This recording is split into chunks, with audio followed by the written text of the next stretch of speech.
Tukisonga mbele ni kwamba katibu mkuu wa Wizara ya Makazi na Maendeleo ya Miji Charles Hinga amekanusha madai ya upinzani kwamba mpango wa nyumba za gharama nafuu utafutiliwa mbali iwapo wataingia madarakani. Aliyataja matamshi hayo kuwa upuzi na kusema kuwa mpango huo unalenga kuwapatia Wakenya makazi bora kwa gharama nafuu.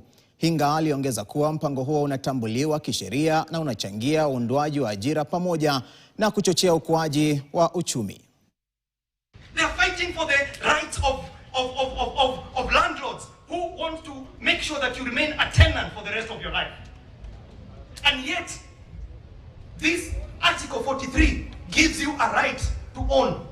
And you're here shouting, oh, do you want them? And shouting, do you what? And then when someone says that we shall take away these houses and we shall demolish some of them, and you're shouting, iko shida mahali? Ama? Iko shida ama hakuna shida? Iko shida. And by the way, they want you to stay where you are. Do you know these houses that we're building here, hii Lumumba, na hii Anderson, na hii Makasembo, na huko hapa en Lower Kanyakwa, na nyingine sijui mpaka huko Muhoroni. Hizi nyumba zote tunajenga.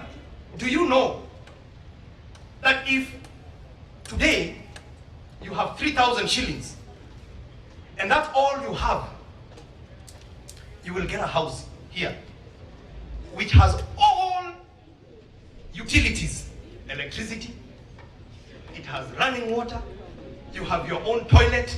I talked about 3,000 shillings, my friend. And unasema ni uongo? Hakuna uongo? That is our selling price.